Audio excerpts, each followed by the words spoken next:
እንግዲህ አብርሽና ኤርሜላን ሊያጋቡ ነው እነዚህ ሁለቱ ጓደኞቹ ማለት ነው ጋይስ።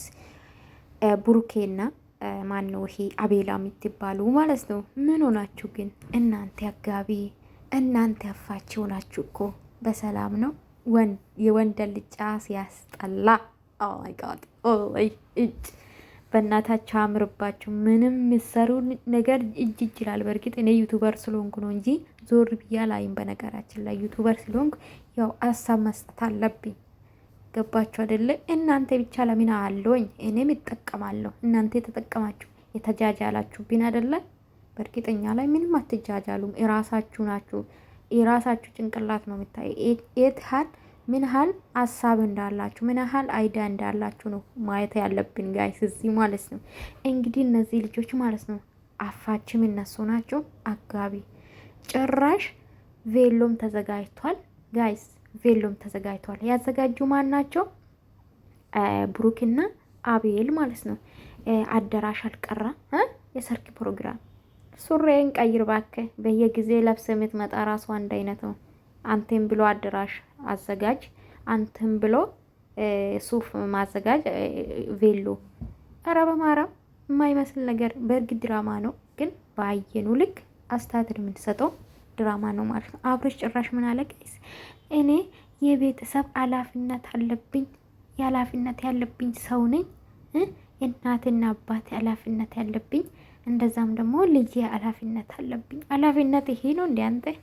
ኃላፊነት ማለት ይሄ ነው እንዴ? ልጅ ለልጅ አራማውን ነው ኃላፊነት ማለት። የልጅ ፍቅር ለልጅ ፍቅር መስጠት ነው። ለልጅ ክብር መስጠት ነው። ለምስትክ ለባለቤትክ ክብር መስጠት ነው። እውነታ ኑሩታ አንተ ነው ማስከበር ያለብክ። እኔ እግዚአብሔርን አንዳንዴ በዙሪያ ያሉት ኤርሜላ ላይም አማልናገሩ ለዛ ነው። ኤርሜላም ብዙ ሰው ይሳደባል አይደለ? እራሱ ነው ነይ ግቢ ብሎ በሩን የከፈተላት። ለነዚህ ወንዶችም በር የከፈተ አብርሽና አብርሽ ነው። ትዳር ማለት ይሄ ነው እንዲ ጋይስ። ሰላም ውድ ቤተሰቦች እንዴት ናችሁልኝ? ደህና ናችሁልኝ? እኔ ያለው እግዚአብሔር ይመስገን። ሰላማችሁ ብዝት ይበልልኝ። ለቤት አዲስ ከሆናችሁ ላይክ፣ ሰብስክራይብ ማድረጋችሁን እንዳትረሱ።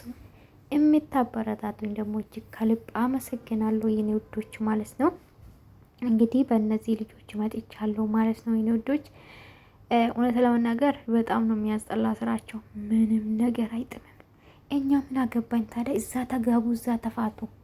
ግዴታ ያው መሰደብ አምራችሁ ነው እንጂ የጭንቅላታችሁ ባድነት አይዲያ እንደሌላቸው የሚያሳየው ነው ቪዲዮ ሲጀምር። ምንም ከአብርሽና ከሩታ አይዲያ የላችሁም። ምሰሩ አታቁም። ሩታ እንደዚህ ሆነች፣ አብርሽ እንደዚህ ሆነ። አብርሽ መጋባት አለበት። እንድትጋቡ እንፈልጋለን። ጭራሽ በእናንተ ፍላጎት ነው ሁሉም ነገር የሚሆነው። እናንተ ስለፈልጋችሁ ነው አብርሽና ኤርሜላ የሚጋቡት። ፍላጎትን የሚባል ነገር አለ፣ ፍቅር የሚባል ነገር አለ። የሁለቱ ፍቅር ነው የሚወስነው። እውነት ነው ውዶቼ፣ ይቅርታ ተቋርጦ ነውና በጣም ነው የሚገርመኝ። በጣም ማለት ነው ውዶቼ፣ እንዴት እንደሚያስቡ ምን አይነት ጭንቅላት።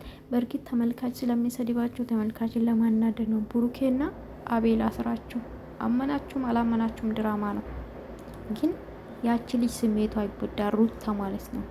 ለልጅክ ምንድን ነው የምታስተምረው አንተ አብርሽ የምትባል ማለት ነው። ጭራሽ እኮ በራስ አንድ ቀን በራስ ጭንቅላት ተመርታ አታውቅም አብርሽ የምትባል ሰውዬ ማለት ነው። እኔ በመጀመሪያ ነግራቸዋለሁ። ከሩታ ጋርም ሲገባ በራሱ ፍላጎት አይደለም፣ በተመልካች በደጋፊ ነው የተጋቡ። ታውቃላችሁ። አንድ ቀን ተመልካች ዱባይ ኑ ስላሉ ዱባይ ሄዱ። አብራችሁ ኑሩ ስለተባረ አብሮ ኖሩ። ገባችሁ? ከሩታና አብርሽ እውነታ ይሄ ነው።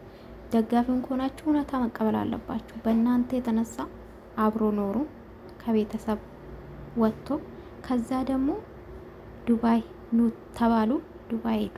እውነታ ይሄ ነው። እውነታ አይካድማ። ገባችሁ? እናንተን ለማስደሰት ነው። እና እነዚህ ደግሞ ጭራሽ መጥቶ አብርሽ ከኤርሜላ ጋር መጋባት አለባት እንዲጋቡ በእናንተ ፍላጎት ደግሞ እኮ እንፈልጋለን አላሉ። ይቃቃ ነው እንዴ አንተ? ይቃቃ ተጫውተ አታውቅም እንዴ? አባቱ ይቃቃ ይሄ ድሮ ህፃን ሆኖ ባልና ሚስቱ ነው የሚጫወቱ። እንደዛ አረጋችሁ እኮ አብርሽና የሩታን ትዳርና የኤርሜላን ትዳር የምትመሰርቱ እናንተ ምን ቤት ናችሁ? እንዲህ ነው ሰው ማለት። ይሄን አይዲያ ሲያመጣ እንዲህ ነው። ምንድን ነው ተመልካች ከኛ የሚማሩ ብለው ሰው አያስብም።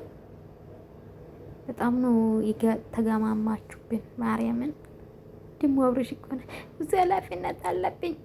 አንተ እውነት አንተ ወንድ ከሆንክ ማለት ነው እነዚህ ልጆች ማለት ነው የራሴ ውሳኔ ነኝ የምወስኑ እናንተ አይደላችሁ የምትወስኑ ብለህ ከህይወትህ ማስወጣት ነው በቃ። እውነቱ ይሄ ነው። የምትከበረው ደግሞ ራስ ስታስከብር ነው። አንተ ሳታስከብር ራስ ማንን ሊያከብርክ ትፈልጋለህ? ሩታ አላከበረችክም ምናምን።